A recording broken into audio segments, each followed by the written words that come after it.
Think and Grow Rich by Napoleon Hill. Introduction. Mind power, एक इंसान जिसने अपने तरीके से सोचा।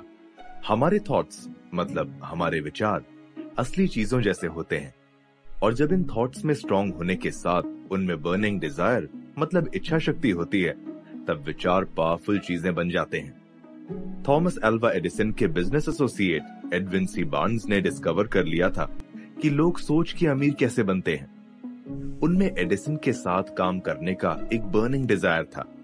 इस डिजायर को पूरा करने के लिए उनके सामने प्रॉब्लम्स भी थीं, जो किसी नॉर्मल इंसान को हार मान लेने पर मजबूर कर सकती है। पर बार्न्स का डिजायर आम नहीं था। बार्न्स के साथ अपनी पहली मुलाकात के बारे में एडिसन ने कहा कि उनके चेहरे पे जुनून दिख रहा था। उससे वो समझ गए थे कि ये इंसान अपने डिजायर को हासिल करके रहेगा। बार्न्स का दिखावा इम्पोर्टेंट नहीं था, पर उनके थॉट्स इम्पोर्टेंट थे।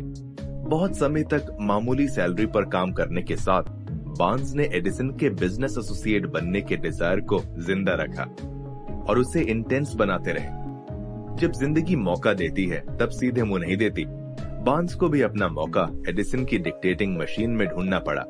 जब एडिसन की मार्केटिंग टीम को उस मशीन पे भरोसा नहीं था, तब बार्न्स ने वो काम उठाया और बहुत सक्सेसफुली पूरे देश में वो मशीन के सेल्स और इंस्टॉलेशंस करवाए।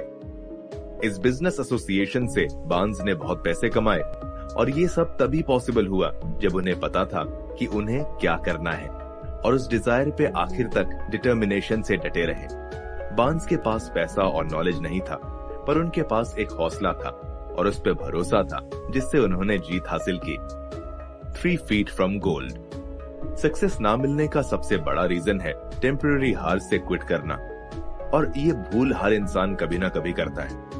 आर.यू. डार्बी के अंकल पर सोने की खान ढूंढ के अमीर बनने का भूत सवार था। काम मुश्किल था, पर उनका गोल डेफिनेट था। हफ्तों बाद उन्हें सोना मिला और पता चला कि उन्हें सबसे अमीर खदान मिली है। उन्होंने किसी को नहीं बताया और माइनिंग करते रहे, पर कुछ दिनों तक खुदाई करने के बाद सोना मिलना बंद हो गया।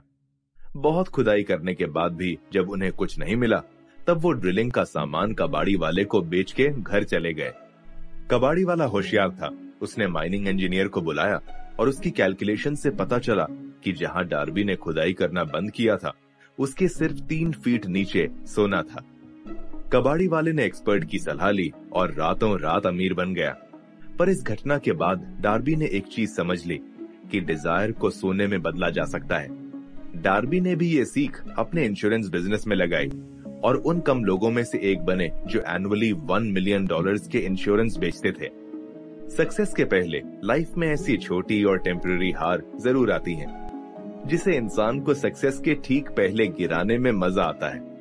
इस स्टोरी का सबसे बड़ा लेसन ये है कि हमको कभी भी छोटी सी प्रॉब्लम आने पर हार नहीं माननी चाहिए और अपने गोल की तरफ जाते रहना चाहिए, क्योंकि पता नहीं आगे क्या हो, और शायद अगले ही कदम पर हमको हमारी मंजिल मिल जाए, और इस तरह से मिले जैसा हमने कभी सोचा भी नहीं हो। A 50 cent lesson in persistence। Mister Derby जब अपने एक अंकल के फार्म पर उनकी हेल्प कर रहे थे, तब एक साथी फार्मर की छोटी बेटी आई और अपनी माँ के कहने पर मिस्टर डार्बी के अंकल से कुछ पैसे मांगने लगी। अंकल के 2 बार मना करने और वापस घर जाने के ऑर्डर पर उस लड़की ने यस सर कहा, पर अपनी जगह से हिली नहीं।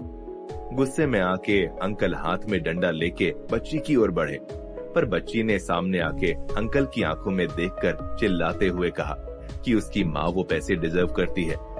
अंकल सहम गए और अपनी जेब से पैसे निकाल के बच्ची को थमा दिए। मिस्टर डार्बी ये सब देखते हुए सोच रहे थे कि उन्होंने पहली बार एक ब्लैक बच्चे को एक व्हाइट आदमी से जीत हासिल करते देखा।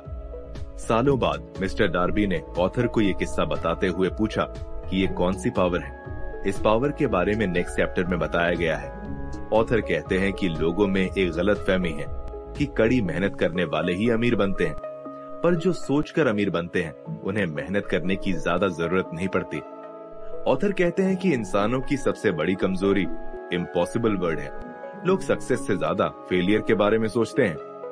हेनरी फोर्ड ने जब अपने इंजीनियर्स को V8 इंजन की डिजाइन बनाने के लिए कहा था, तब सबने कहा कि ये बनाना इम्पॉसिबल है। फोर्ड ने उनको फिर भी काम करने को कहा पर 1 साल तक कोई सक्सेस नहीं मिली।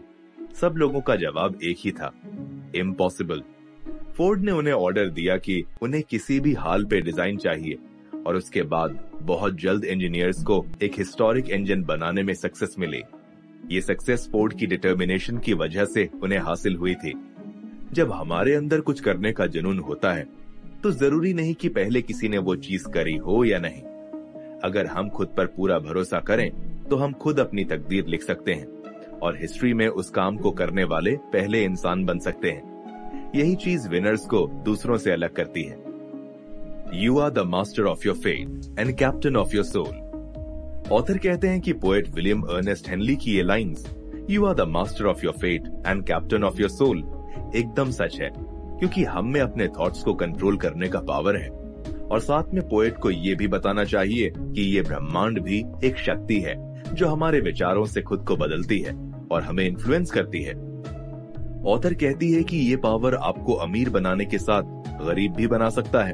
ऑथर कहते हैं कि पोएट को ये बताना चाहिए था कि अमीर बनने से पहले हमें अमीर बनने के इंटेंस डिजायर से चिपके रहना होता है। बुक के पहले चैप्टर में बताए गए प्रिंसिपल को ऑथर बहुत इंपॉर्टेंट मानते हैं और कहते हैं कि उनके करीबी दोस्त और उनके अपने बेटे को उस प्रिंसिपल से फायदा हुआ है।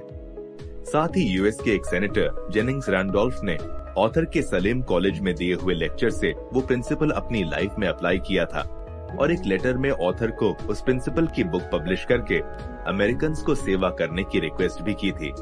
इस प्रिंसिपल को ऑथर ने 500 लोगों की लाइफ को स्टडी करने के बाद डिराइव किया है, जो next chapter the first step towards riches नाम से लिखा